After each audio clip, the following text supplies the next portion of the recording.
Olá, começa agora o programa Trabalhador em Foco, esse programa que é uma realização do Movimento Sindical de Petrópolis, através da união de diversos sindicatos que fazem com que eu tenha a oportunidade de levar para você aí de casa informações precisas e relevantes sobre o dia a dia de todos nós trabalhadores. No programa de hoje, eu tenho o prazer de conversar com o Eduardo Maia. Ele é secretário-geral da Nova Central, no momento licenciado, mas como ele é do estado de Minas, está aqui com a gente para compartilhar conhecimento. E a gente vai falar um assunto delicioso. A gente vai falar de previdência social. Existe ou não existe esse tal DEST que toda hora tentam usar contra todos nós trabalhadores? Eduardo, seja muito bem-vindo, imenso prazer conversar com você. Obrigado, Carla, pelo convite, e gostaria de saudar aqui a todos os ouvintes, né, desse programa que atende não apenas os trabalhadores da cidade de Petrópolis, mas tem um alcance bem mais amplo, e é uma satisfação conversar com vocês. Maravilha. Eduardo, para a gente começar, eu acho que toda boa conversa ela tem que ter uma argamassa embaixo, que é para a gente conseguir entender e sustentar o que a gente vai falar ao longo desses nossos 25 minutos. Queria que, para quem não sabe direito, que você explicasse, afinal de contas, o que é a Previdência Social, para que ela existe, há quanto tempo ela existe, para a gente conseguir ampliar e abrir o nosso papo. Claro. A Previdência Social, que ganhou um relevo muito grande agora, Carla, a partir da discussão que foi feita em 2019, pela reforma, né, da Previdência em nível nacional, ela teve origem no Brasil a partir de uma lei que se chamou Eloy Mendes. É uma lei de 1929, que só foi obtida através de muita luta dos trabalhadores ferroviários. Houve uma greve, houve um movimento muito forte, né, dos trabalhadores. No início do século passado, o sindicalismo incipiente era muito forte, né, e conseguiu, através desse movimento grevista de 1929, movimentar o Congresso Nacional, e então um deputado federal, Eloy Mendes, apresentou esse projeto, e é por isso que a lei ganhou esse nome, né, Eloy Mendes, e foi ali o marco que se registra a Previdência no Brasil, né? A partir daquele projeto, a partir daquela aprovação, nós podemos multiplicar essa proposta. Mas o que significa, né, a Previdência Social? Para que ela serve? Né? A Previdência Social ela existe para amparo. Ela surgiu no mundo, né, de uma forma geral, para amparar os trabalhadores naquele momento em que eles já não pudessem mais trabalhar. E ele servia não apenas para o suporte desses trabalhadores, mas também, por óbvio, suporte para suas famílias. Afinal de contas, essas pessoas, né, que acabavam a sua idade laboral, elas tinham ainda suas próprias necessidades, tinham suas famílias para cuidar, e era necessário que se criasse um fundo, que se criasse uma forma de você garantir a essas pessoas e a essas famílias o mínimo de renda, né? Então, a Previdência Social serviu como esse suporte a todas as famílias, né, de trabalhadores, né? Nesse caso é preciso especificar que a Previdência Social, como um instituto de amparo, ele é o instituto de amparo daquele que é trabalhador, porque existem outros institutos, né, nós vamos falar sobre ele um pouco mais à frente, né, que nós temos no Brasil a partir da Constituição de 88, mas a Previdência Social, ela é relacionada diretamente à atividade laboral. Ela é um instituto voltado para esses trabalhadores. E olha que, embora no Brasil ela tenha surgido em 1929, remonta-se na história que no século XVII, na França, já havia uma caixa, né, de assistência para os trabalhadores da Marinha Francesa, que, né, já perdiam sua capacidade de trabalho, né? E então eles tinham isso na Marinha da França. Então pense você como é longeva a Previdência Social. E uma coisa importante também para você deixar muito claro, né, para os trabalhadores e para a sociedade de uma forma geral, é a Síria aqui falando, mas tecnologias. Mas uma coisa importante se deixar claro para os trabalhadores é que a Previdência Social, ela hoje tem um modelo de contribuição que não se restringe somente à contribuição patronal e à contribuição do trabalhador, mas é uma responsabilidade solidária também do Estado. E é sobre isso que depois nós vamos falar um pouco mais à frente, que é onde você vai também nos conduzir aqui com o seu trabalho para falar daquilo que o governo chama de déficit da Previdência, mas que nós sabemos muito bem que é só mais um conto da carochinha para os trabalhadores inventados pelo governo. Perfeito. Quando a gente pensa em previdência, e aí você, nesse início de bate-papo, já falou para a gente sobre essa responsabilidade partilhada, significa que quando a gente ouve que é sobre o custeio da Previdência, a gente não está falando apenas, então, daquele percentual que o patrão paga, nem aquele percentual que é descontado do trabalhador todos os meses. E aí eu queria que você explicasse para a gente como é feito o custeio desse dinheirão que sai da Previdência Social por meio do INSS e que vai para os aposentados ou para o trabalhador quando está no seu auxílio saúde, entre outros benefícios como o BPC, que é o benefício de prestação continuada e tal, todos esses braços que protegem o cidadão brasileiro. Uhum. Então, o termo que você usou é muito adequado, proteção, né? O Constituinte de 1988, ouvindo as vozes que vinham das ruas, né? E naquele momento havia uma movimentação muito forte na sociedade, um movimento feminista intenso, o movimento de combate ao racismo muito intenso no Brasil, a reforma sanitarista, que era pedido também por muitos médicos, muitos profissionais da saúde, todo esse caldo, né, que movimentava o Brasil nos anos 80, né, a partir das diretas já, e esses movimentos ganharam cada vez mais voz a partir das diretas já, todos esses partidos, né, esses movimentos, eles acabaram sendo representados na Assembleia Nacional Constituinte, que foi chamada pelo governo da época para criar a nova Constituição, aquela que iria substituir a Constituição anterior e que havia sido toda modificada pelo regime militar, mas, enfim, todo esse grosso de movimentos que havia na sociedade naquela época introduziram suas respectivas pautas dentro da Constituição Federal, e dentre elas a pauta da proteção. E a proteção no Brasil ficou estabelecida por um tripé. Nós temos dentro desse tripé da Seguridade Social, então pensa bem, né? Nós temos a Seguridade Social, que é aquele capítulo da Constituição que é de garantia social ao conjunto da sociedade, ok? O que acontece? Ele é formado de 3 setores.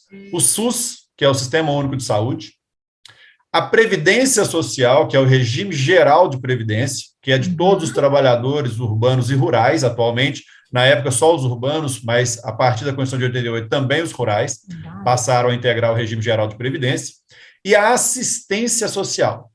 Então, veja você que a Previdência Social ela está incorporada na Seguridade Social, e a arrecadação destinada pelo Constituinte à Seguridade Social, de forma indistinta, é preciso que isso fique claro, que o Constituinte destinou recursos de forma indistinta, ou seja, não vinculada a nenhuma dessas 3, né, da arrecadação do Estado para a Seguridade Social, para atender, então, simultaneamente o SUS, a Previdência e a assistência social.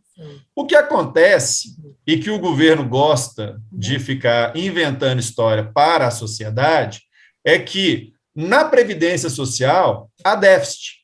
Porque o que acontece? Aí nós entramos especificamente na Previdência Social.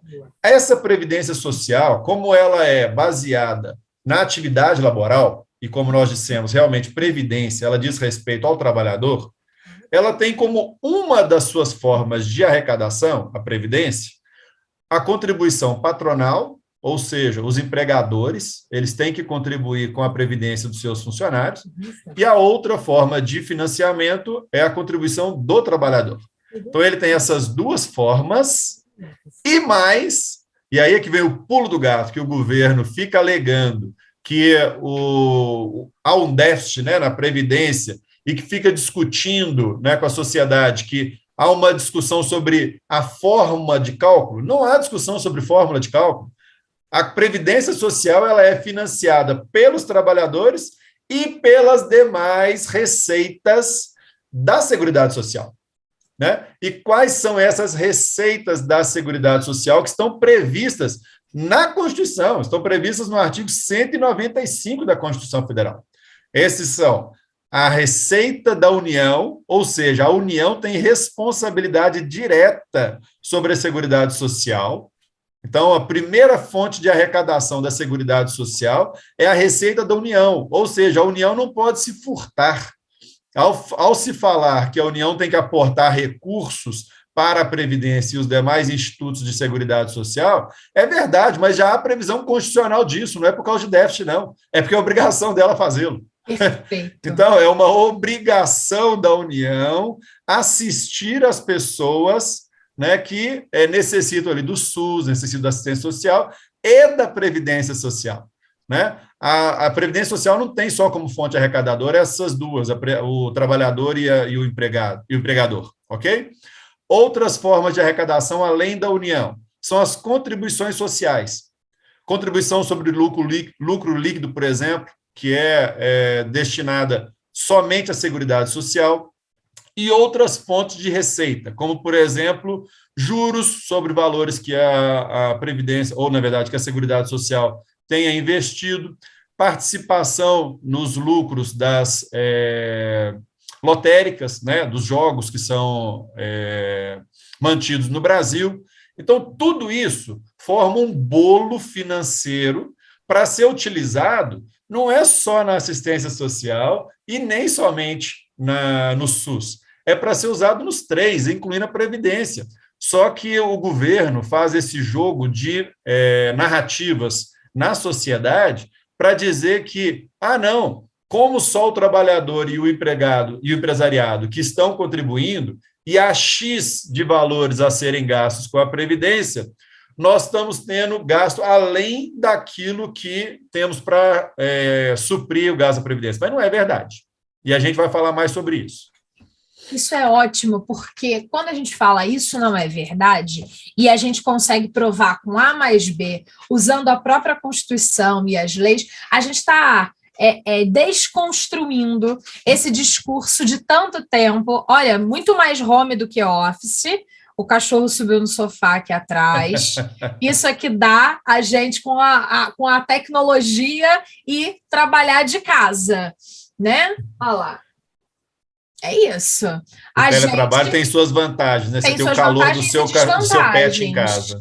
No início da pandemia, eu assumo que eu trancava o cachorro do lado de fora, ele ficava latindo, e aí eu entendi que, na verdade, a gente pode falar de coisa séria estando num ambiente um pouco mais informal, até para chegar de forma cada vez mais prática para o trabalhador. E para ele entender que o discurso é falsificado quando fala do déficit, mas que a gente aqui está longe de ser de mentira. A Carla, que hoje está junto com o trabalhador aprendendo, é a mesma que vai no mercado para comprar o jiló, a banana e o quiabo da casa, porque tem que comer e viver. E aí, voltando para a nossa pauta, quando você fala em seguridade social, então ela é de fato financiada por toda a sociedade de forma direta e de forma indireta. É isso, né? Sim. A União, né, e todas as formas dela de arrecadação, tem obrigação solidária de suprir qualquer valor que seja necessário, tanto para o SUS, quanto para a Previdência Social, quanto para a assistência social. Não há nenhuma irregularidade nisso, não há nenhuma surpresa nisso. Né? Os governos que se sucederam, né, desde a Constituição de 88, eles tinham obrigação de saber disso. Todos os presidentes que lá passaram. Se eles alegam que desconheciam, né, ou são mal informados ou mal intencionados, né, porque não é possível, né, assumir, creio eu, né, assumir a presidência da República e alegar desconhecimento sobre o que a Carta Constitucional define como função do presidente da República. Perfeito. Agora, eu queria que você explicasse para a gente de que forma que os recursos provenientes da União, dos estados, do Distrito Federal, dos municípios e dessas contribuições sociais custeiam. De que forma que entra de verdade esse dinheiro? A gente está muito acostumado com a questão do trabalhador e do empregador, mas como é que os estados entram nesse rateio desse custo? Tá. Na verdade, a gente tem que falar, para falar de estados e União no mesmo bloco aqui sobre Previdência, nós temos que fazer uma separação, né? Nós temos uma república federativa, e essa federação ela é imperfeita no caso brasileiro. O que acontece? A federação brasileira, ela concentra muito da arrecadação na União, e a repartição para os estados e para os municípios, ela é muito inferior. Com isso, estados e municípios não participam diretamente da contribuição sobre a Previdência. Então, você não pode falar especificamente que o estado, por exemplo, o meu estado de Minas Gerais, ele tem uma participação efetiva para o custeio do regime geral de Previdência, porque essa é uma responsabilidade só da União. Mas também não há nenhuma surpresa nisso, porque foi prevista na própria Constituição Federal. A Constituição Federal, no artigo 195, ela fala que as receitas da Seguridade Social são compostas pela recurso da União, contribuições sociais e outras fontes. Ela não fala de estados e municípios contribuírem efetivamente para o regime geral de previdência, ok? O que acontece é que os estados e os municípios, principalmente aqueles municípios maiores, né, eles atuam como empregadores, né, e como empregadores, se o regime do trabalhador dele não for o regime estatutário, né, então aí ele é o regime geral, se for o regime geral, esse estado ou esse município contribui sim, mas é pela cota patronal do estado e do município, que seria cabível a qualquer empresa, né? Então, nós sabemos que a empresa teria que custear X% da folha de pagamento ou do valor que é descontado do servidor, do funcionário, certo? Uhum. Então, o Estado e o município contribuem para a União, para o regime geral de previdência da União, através dessa modalidade, quando o seu funcionário tem um regime que não é próprio de previdência, ok? Porque se for, inclusive, o regime próprio, sequer contribui para o INSS. A contribuição vem toda ela para o fundo próprio de previdência instituído pelo Estado ou pelo município. Então, é preciso fazer essa separação. E essa distinção é feita pelo Constituinte exatamente porque, naquele momento, o Constituinte já sabia que os estados e municípios não conseguiriam fazer uma contribuição ou um aporte como a União tem condições de fazer, porque a União tem é a maior fonte arrecadadora do Brasil. Perfeito. Na sua fala, você disse que existem outras fontes. Uhum. O que são essas outras fontes? Bom, é um rol bastante extenso, né, dessas outras fontes, que eu vou buscar 2 ou 3 para a gente conseguir entender e pescar isso, para poder mostrar para quem está em casa que não dá para continuar com o discurso do déficit. Não, então, eu, aproveitando que realmente é um rol muito grande, né, de pessoas, eu estou usando a cola aqui agora, que está comigo. Cola é excelente, para o trabalhador ter ciência, né, de que realmente nós somos de carne e osso. Sim. E que a gente também tem que precisão da cola, né? Mas, então, as outras receitas da Seguridade Social, que estão, inclusive, previstas no artigo 27 da Lei 8.212 de 91, elas são as seguintes, olha, as multas, a atualização monetária e os juros moratórios, né, que dizem respeito a essa fonte arrecadadora, a remuneração recebida por serviços de arrecadação, fiscalização e cobrança prestados a terceiros, então, quando se presta esse serviço a terceiros, as receitas provenientes de prestação de outros serviços e fornecimentos ou arrendamento de bens, então, os bens que são arrendados, por exemplo, do Regime Geral de Previdência, do INSS, na verdade, né, que é o Instituto, eles também compõem a receita da Seguridade Social, as demais receitas patrimoniais, industriais e financeiras, né, doações, legados, 50%, aqui já é um pouco mais técnico, né, daquilo que está previsto no artigo 243 da Constituição, 40% sobre o Departamento da Receita Federal, ou seja, né, são várias fontes arrecadadoras e elas estão regulamentadas, e aí é importante que a gente saiba, na Lei 8.212 de 91. Mas, você está aí? Estou. Está me ouvindo? Ah, sim, porque eu não estou te enxergando. Mas o governo, né, não não diz isso para a sociedade, não conta, né, sobre essa regulamentação do artigo 243 da Constituição Federal, né, e da Lei 8.212, que regula todas essas fontes arrecadadoras. E nós temos aqui a responsabilidade de deixar o trabalhador e a sociedade, de uma forma geral, bem informada, então nós trazemos todas as informações para ele. E com base, né? Com base na legislação. Exato, que eu acho que é fundamental. Eduardo, a gente já está caminhando para o final do programa, porque já? tem TV já. Mas a gente nem começou a falar de DRU, que é um tema importantíssimo da Previdência Social. Fala o que é DRU, explica para a gente por que ele é tão importante e por que ele nos ajuda a não acreditar no déficit, por exemplo. Tá, eu vou falar de duas coisas, da DRU e da desoneração das folhas de pagamento bem rapidamente, ok? Uhum. A DRU é o seguinte, eu contei para todo mundo que as fontes arrecadadoras da Seguridade Social são várias, né? Sim. Que compõem um bolo ali, que pertence aos 3 institutos, SUS, Previdência e Assistência Social. Mas o que acontece? Esse bolo é um bolo tão grande que a União ela usou de um outro artifício para se apoderar desse recurso. O que ela fez? Ela chamou de desvinculação das receitas da União e pega 30% dos valores que são depositados na Seguridade Social para jogar para o Caixa Único do Estado.